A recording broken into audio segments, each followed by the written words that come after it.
Welcome to Backstory with Joan Goldstein. I'm Joan Goldstein. I have a wonderfully interesting guest today, and we're going to explore something that will reach out to so many people today and tomorrow. His name is Eric Meshirer, and Eric is a sports educator. He has been the camp director for the day camp at the YMCA in Princeton. And he also works in the fall in the programs with the children. Mostly, he says, children ages 6th to 7th grade. And he has so much interesting observations to share with us. I met Eric quite by mistake, actually, when I went there to get my COVID test at the YMCA, and we were standing next to each other. The next thing you know, we're talking. Okay, Eric, what do you want to tell us today? Hi, Joan. Well, it's good to be on with you. I think that what we wanted to talk about today was just how kids are kind of dealing with the pandemic here at the camp. I think a lot of kids, have, I don't want to say issues, but they're going through some things, after COVID, and some of them are having difficulty with getting through the pandemic. Can you give examples of how they are having difficulty? How is it showing up in them? Sure. Yeah. I mean, a lot of kids are having trouble with the socialization, that from what I've seen.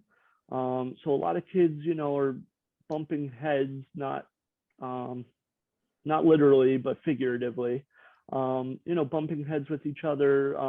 Sometimes they're not getting along. And I think just that socialization is what they're kind of missing out on. And these past, couple months, it's almost been a year now. Year and a half. Yeah, year and a half. I mean, they haven't had that kid to kid or kid to adult interactions that they were having in school and sports and, throughout their lives. So this is really the first full summer that they're really seeing that interaction after going through, their schooling, which was mostly on Zoom or some sort of hybrid format. And so they're dealing also with social animals, but we need to have an opportunity to be social, don't we? And Absolutely. They're struggling with isolation and loneliness, right? Because many Yes. of them were at home. They weren't coming to school. They were on Right. Zoom. And Right. how did it show up in their behavior? How did it show up in their personalities? So a lot of them, and I stress this to my employees when we were going through our staff training, a few months ago when the summer started. But from what I'm seeing is a lot of kids are having trouble losing, that they're not, I'm not really sure of the words, but, they're not processing loss very well when it comes to games, simple as soccer games or board games that we play. They're really, bumping heads. They're, not getting along when they lose. So we're trying to help those kids understand that loss is a part of life, that losing is a part of life. And throughout their entire lives, they will, go through some form of loss. Whether it's in their jobs or in school or, in the sports that they play. And I think, part of that, going back to the pandemic, is a lot of kids were playing, video games. They're on their phone a lot, and, video games today, they really don't, there isn't really a concept of losing. They can kind of just start over on the video game or hit a reset button. But with life, they can't really do that. They have to process the loss and, learn from it and move on. And, and that's what we're trying to teach them. So how do you teach them? What have you discovered? And you told me that you had Sure. been doing some interesting work with the kids. Why don't you Yeah, share that, you know? sure. So one of the things that, that I stressed to my employees when we were going through staff training and as we progressed through the summer is having a debrief with the kids at the end of activities. So for example, after a game of soccer or, just a simple, game that they might play in the field, we would sit down as a group. They would sit down as a group and go through, what worked, what didn't work, how can we improve upon, the game or the task better the next time, we play, just so that they can kind of sit down, they have a moment to cool down, cool their heads, and, continue, with the rest of the day without getting frustrated or building upon that loss, and it would, kind of trickle down and, affect them the rest of the day. So they have a moment to kind of relax, cool their heads, talk about what happened, talk about the frustration with the other, with their teammates or with the other kids in their group. And I think that really helps. Well, you know, the important word you used there was we. They said, how did we? So in other words, you got them to think about them as not being a solo isolated person, Correct. but that they were actually performing with others. Right. And that was a concept that apparently, that's why when they lost, they felt that they themselves were a personal failure because they didn't understand what a team was. Right. Right. They haven't been, after, with COVID going on, they haven't really been a part of a team. I mean, you look at some of the sports, I mean, sports were completely shut down. School as a class and as a gym class, that was all shut down. So they haven't really been working as a team. So to have team building exercises and icebreakers and things that will, almost challenge their mind, maybe with a little bit of physicality, a little bit of physical movement and things like that. But, it's more of a challenge for their mind and a challenge to, work together as a team. And that's what, we're trying to accomplish, this summer is having them, work as a team and work, together to accomplish, whether it's a game or, something else.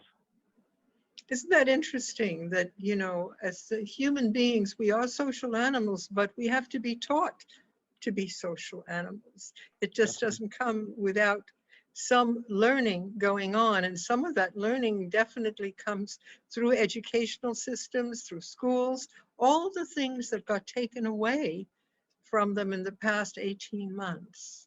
So now we begin to see by its absence what it does, what it contributes, and what do we need to do to help them deal with that loss. Yes, because not only that they lost the game, it's that they lost the team. Right. Yeah. Exactly. So you did tell me something about something else you mentioned, something about they didn't know how to make friends. Didn't you tell me that? Yes. That was an interesting observation. Tell us about that. Yeah, I mean, so from a lot of kids coming to camp, a lot of kids are having difficulty, I guess it's the engagement of, making friends. It's when they come to camp, are they being social? Are they, do they want to make friends? Do they, have that capability, that socialization, that social learning to be able to, engage with another camper, to engage with staff. And that's one thing that we're trying to work on with the kids, is trying to almost buddy them up with someone. So, if two shy kids are coming to camp, which we've had here, who don't really come out of their bubble, they're kind of, a little bit introverted. We try to, encourage them to find a buddy in the group, so the two of them, can engage with each other, play with each other, and, hopefully learn from each other. And didn't you also tell me that you sat down with two of them and tried to get them to talk to each other? Of course. Tell us about that. Yeah, I mean, I've sat down with a couple of campers. You know, again, they were very, very shy. You know, it was their first day of camp. You know, they were a little introverted. They didn't want to go on the playground. They didn't want to, you know, play tag. You know, some of the kids in the group were playing tag or playing other games. They might not have been the most athletic type. So, you know, I took, you know, a couple of them. I sat them down, you know, I broke out one of the board games that we have. I think it was like Sorry, you know, and we played a board game, you know, and I get them talking. Okay, what's your favorite superhero? What's your favorite movie? Things like that to, you know, find a common interest between the two of them. And then hopefully once they find that common interest, you know, they can start talking to one another, and you know, hopefully see a friendship start to grow. Well, there's a lot of wisdom in what you've learned and what you're doing. Yeah. Anything you could suggest to parents? What could they be doing, or other teachers?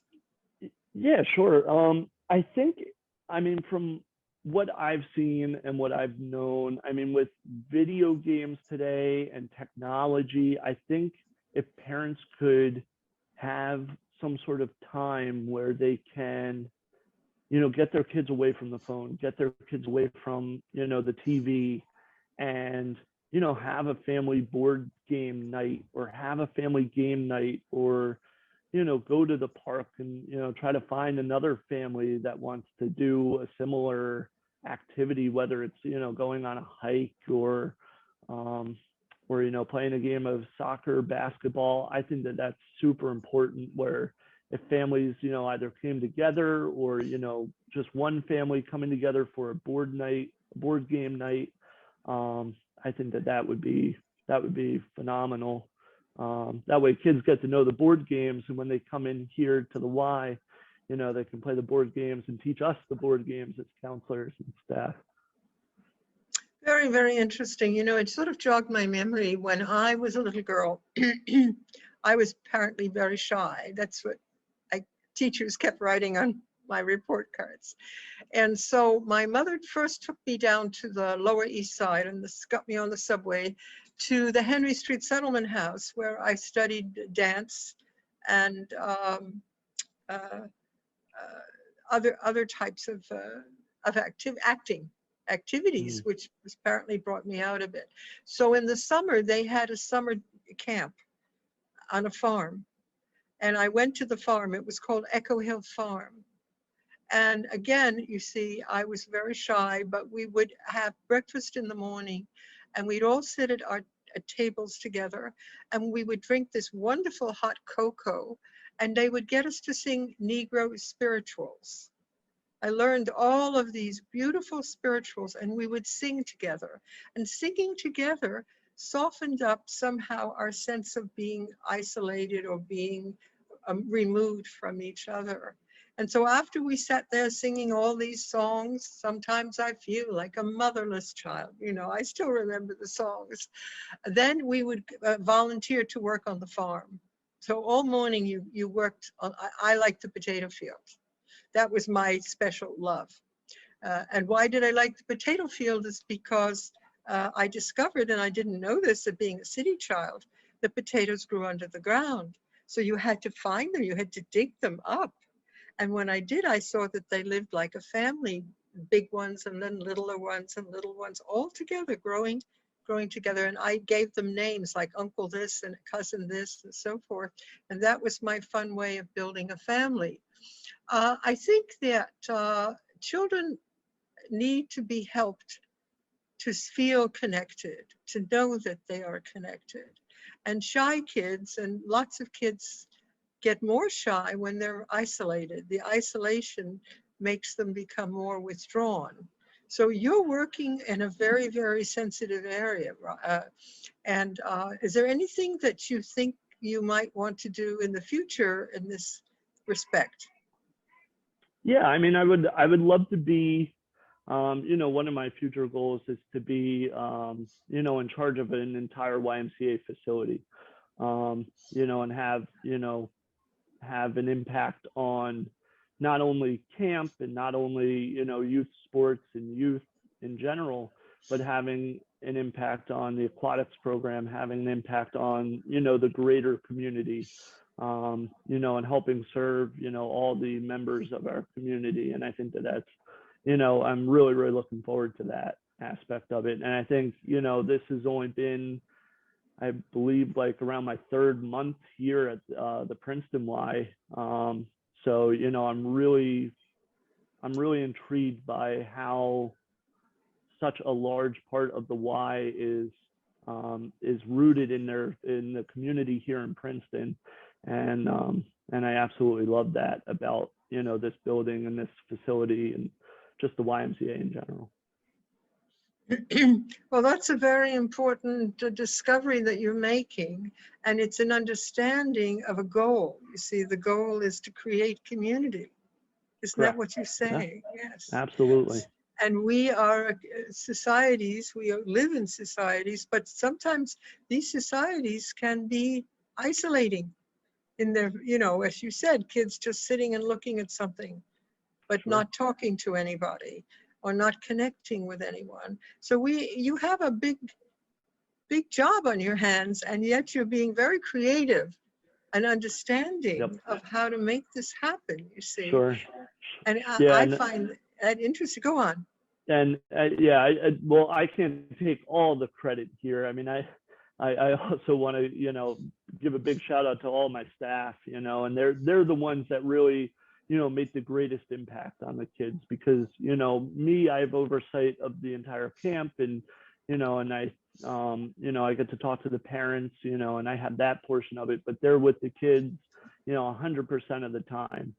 And I always give credit to them, because they're, essentially down in the trenches, they're on the front line, and they do a large part of, helping those kids and, getting them through, not only the pandemic, but, help them with everyday life, And how do you do that, Eric? How do you inspire your workers, your counselors? That's a great question. I think it's, just consistently telling them, that they're doing a good job, that they're making an impact on these kids' lives.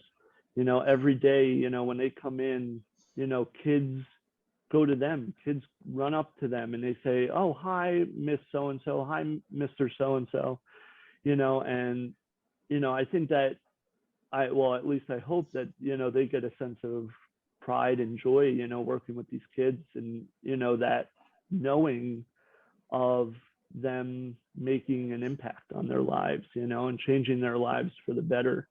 At least when I was a camp counselor, around almost 10 years ago, it was, I got that same feeling, when I would come in and, the kids would know you every week, know your name and know, and they're happy that you're there, and that really means something. Yeah, you understand that you're contributing something important to them. Definitely. And that makes you feel good, doesn't it? Yes. Definitely, absolutely. That's probably why I've been a teacher almost my whole life. Starting out as a babysitter when I was maybe 10 years old, I was babysitting the other kids on the block. And then it went on, and later on I did become a teacher, and I was a counselor in a camp too. Yeah. And that always felt very good. That always felt, and I'm still teaching. That's how come I was down at the YMCA that day, is because the school where I teach was having graduation and on a farm, and I was of course invited to attend, but everyone was asked to have the COVID test. And so I went over to the YMCA. A friend of mine said, "Oh, you know what? They're doing it over at the YMCA," and they still are. They are. So I went over there and parked my car and stood on the line and then watched the children coming. And that's where I discovered Eric and Meshirer. And it was a wonderful thought. Why not have Eric share what he does and how he helps? Because I'm much more interested not in people who want to become famous, but people who want to help others, people who want to help and build our society to keep us going. That's why we have Eric Meshirer on my TV show today. Eric, anything else you'd like to add? Not really. I mean, we have, so after camp ends, you know, we have a lot of great youth programs here at the Y. You know, I'm starting hopefully a ton of different programs, but I mean, this coming fall, we'll be having fencing classes, judo classes, aikido classes, basketball. We'll be having chess classes. So we'll be having a ton of classes, you know, that will also hopefully help serve the community. Yes, and all of this outdoors and all of this will feel so good for the kids. You know, I Definitely. go now every Saturday morning to a Tai Chi class that my teacher holds outdoors in a beautiful, beautiful park. And it's so wonderful. I go there and there are these giant trees and we are doing our Tai Chi together. And I have been with them for many, many, many years. This teacher I studied with for many years. And it's so beautiful and it makes me feel so good. And at the end of an hour, I've been doing nothing but looking at trees, being with other people who I've known forever, and doing my Tai Chi. And I am in such a peaceful state. That's Mm, what we have to look for. We have to look for peace and community, both. Eric absolutely. Meshirer, it's been a joy to have you on my TV show.